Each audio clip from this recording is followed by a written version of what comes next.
This program is about pumps, specifically centrifugal pumps, and their use in oil and gas operations. When you're pumping air, oil, water, or NGLs, all pumps operate on one common principle. They move something from one place to another.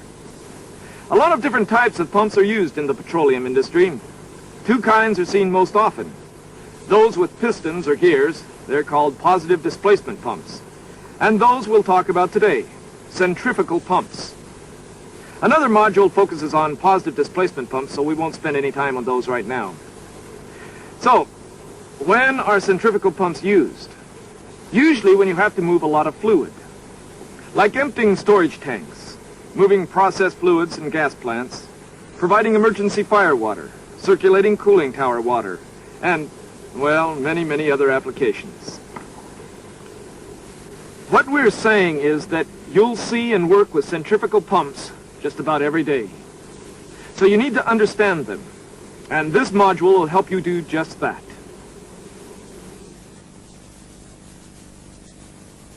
This is the first section of a 4-section module on centrifugal pump principles. This section introduces the various parts and operations of centrifugal pumps.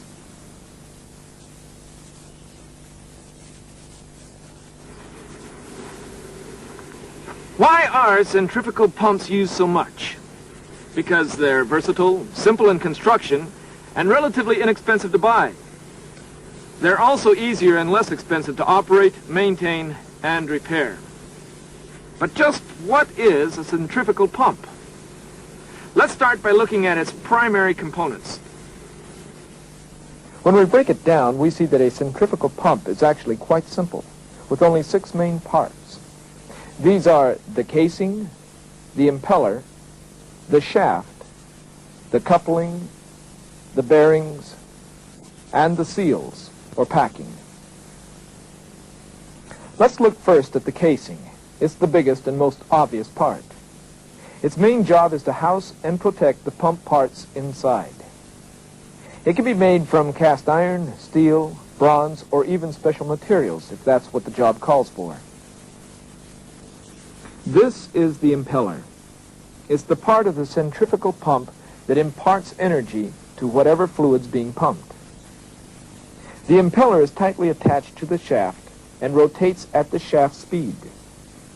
Impellers can be made from different materials, most commonly cast iron. When corrosive fluids are being pumped, impellers are most often made of stainless steel, plastic, or some special material. This is the shaft. It's connected to a driver, which might be an electric motor, an engine, or a steam turbine. The shaft turns the impeller. Steel is the most common material for shafts. Let's stop. Here's the driver. There's the pump itself. What links them? This, the coupling. It connects or couples the driver to the pump. And it does so for a purpose, to transmit power from the drive shaft to the pump shaft. Although they might seem simple, couplings are as critical as all the other components. They've got to be strong enough to withstand sudden changes in the pump's load and also those times when the driver might stop. Now to bearings. They support the shaft and reduce friction as it rotates in the casing. They do even more. They control the forward and backward movement, the thrust of the shaft, as well as the shaft side-to-side or radial movement. That keeps the shaft from rubbing against the pump casing.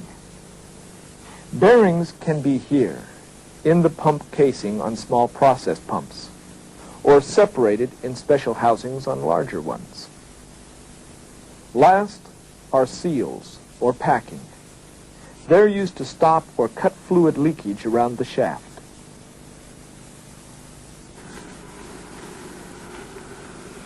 That's how a centrifugal pump's built.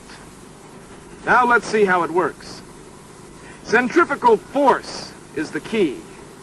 It's that force that tends to move an object away from the center of rotation. Sound too theoretical? A common example will show that you already understand the principle.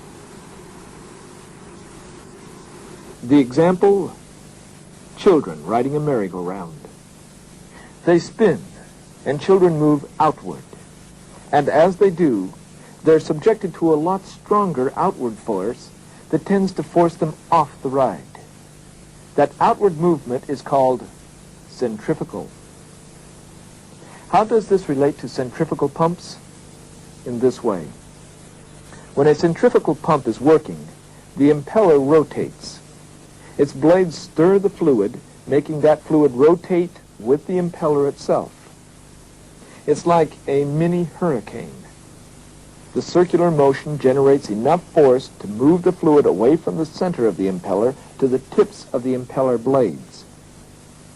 The movement of the fluid to the outside edge of the impeller creates a suction at the eye of the impeller that draws more fluid into the pump. If we look at the movement of an impeller, we note that the outside edge of the impeller travels faster than the inside center. So, to stay up with the impeller, the fluid has to move faster as it moves outward. That increases the energy of the fluid. The fluid leaves the outside edge of the impeller. As it does, what happens? It enters a specially designed area of the casing known as the volute. The volute is wider at the discharge nozzle than where the fluid leaves the impeller. There's more space, which causes the fluid to slow down. Its velocity decreases. The fluid gives up some of its energy. But that's not all. Energy just doesn't disappear. It's converted into pressure. And that pressure forces the fluid out of the discharge nozzle. The fluid leaves the pump at a higher pressure than when it enters. So what does all this mean? Centrifugal pumps move fluids by increasing fluid pressure through centrifugal force. This concludes section 1. Stop the tape now and refer to your student manual. There you'll find additional information and a review. View this section of tape again if you'd like.